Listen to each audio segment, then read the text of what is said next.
అందరికీ నమస్కారాలు. వేదిక పైన పెద్దలు, నేను కూడా ఇంత మునిపే చెప్పాను అందరి పేర్లు చెప్పొద్దని. కాబట్టి నేను కూడా అమలు చేయాలి. కాబట్టి వేదిక పైనుండే పెద్దలందరికీ ఈరోజు ఒక పవిత్రమైన కార్యక్రమానికి చేసినటువంటి సోదరి సోదరమణులందరికీ, ప్రత్యేకంగా రైతు సోదరి సోదరమణులకి నా అభినందనలు, శుభాకాంక్షలు. ప్రత్యేకంగా ఈరోజు విజయరావు గారు, కేఎల్ రావు గారి అబ్బాయి, వారు కూడా ఈ కార్యక్రమానికి రావడం చాలా సంతోషం. నేడు మనందరం రెండు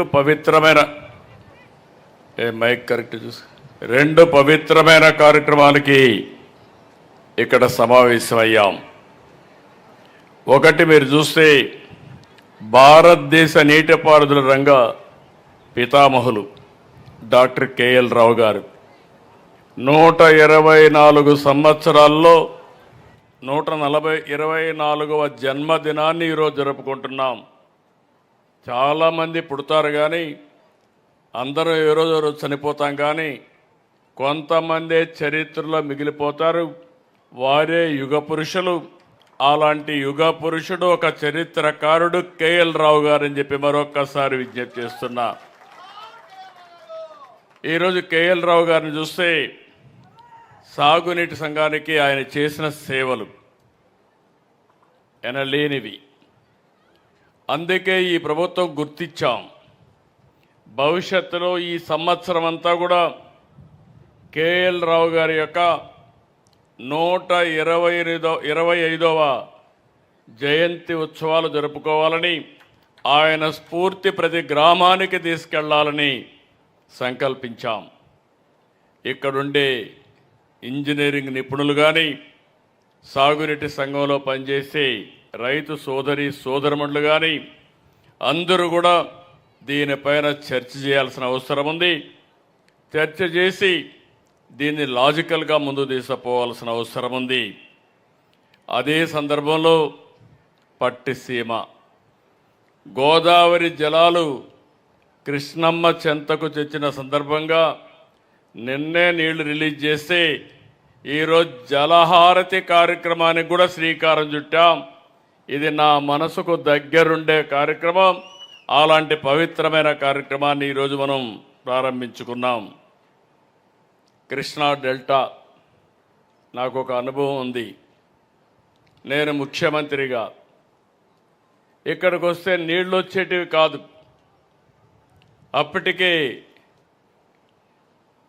శ్రీశైలం కానీ నాగార్జునసాగర్లో కానీ నీటి కొరత వచ్చింది. అప్పటికి ఇంకా పులిచెంతలు కూడా పూర్తి కాలేదు. ఇక్కడికి వచ్చినప్పుడు సీజనే మారిపోయేది.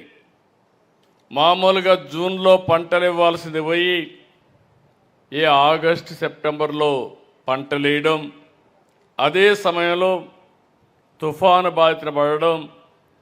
నేను ఒక్కసారి వస్తే తుఫాను వచ్చి మొత్తం ధాన్యం అంతా నాశనం అయిపోతే డిపార్ట్మెంట్ అయితే మేము కొనలేం, ఈ ధాన్యం బాతులు కూడా తినవు, అలాంటి బాతులు తినే ధాన్యాన్ని కొనలేమంటే బాతులు తినకపోయినా పర్వాలేదు కానీ నా రైతులకు నష్టం జరగకూడదని కొనిపించానని చెప్పి కూడా నేను మీకు తెలియజేస్తున్నా. అలాంటి జ్ఞాపకాలు నా మనసులో ఉన్నాయి. ఈరోజు మనం ఒక్క విషయం ఇక్కడ గుర్తుపెట్టుకోవాలి. కేఎల్ రావు గారిని మీరు చూస్తే ఈ జిల్లాలో పుట్టడం, అలాంటి మేధావి ఈ జిల్లాలో పుట్టడం మనందరి అదృష్టం. ఈరోజు భారతదేశంలో చరిత్ర తిరగరాసిన వ్యక్తి కేఎల్ రావు గారు. ఆ రోజు ఆయన ఇంగ్లాండ్కి వెళ్ళి ఏదైతే బర్మింగ్హామ్ విశ్వవిద్యాలయంలో కాంక్రీట్ ఇంజనీరింగ్ చేశాడు, పిహెచ్డి సాధించాడు. ఆయన అనుభవంతో భారీ ప్రాజెక్టులకు రూపకల్పన చేశాడు. ఇప్పుడు మనం చూసే శ్రీశైలం, నాగార్జునసాగర్, బాక్రా నంగల్, హీరాకుడ్, కోసి, దామోదర్ వ్యాలీ వంటి దేశంలో అతిపెద్ద ప్రాజెక్టుల డిజైన్ కానీ నిర్మాణంలో కీలక పాత్ర పోషించిన వ్యక్తి కేఎల్ రావు గారు. ఆయన ఇక్కడ పుట్టడం మన అదృష్టం అని చెప్పి కూడా నేను మీకు తెలియజేస్తున్నా. ఇంకొక పక్కన మీరు చూస్తే ప్రపంచంలోనే అత్యంత ఎత్తైన రాతి కట్టడమైన నాగార్జున నిర్మాణానికి కేఎల్ రావు గారు రూపకర్త. ఐక్యరాజ్య సమితి తరపున అంతర్జాతీయ జల నిపుణుడుగా ఈజిప్టు, సుదాన్ ఇలాంటి దేశాలకు కూడా వెళ్ళి అక్కడ కూడా సహాయం చేశారు, సలహాలు అందించారు. 3 సార్లు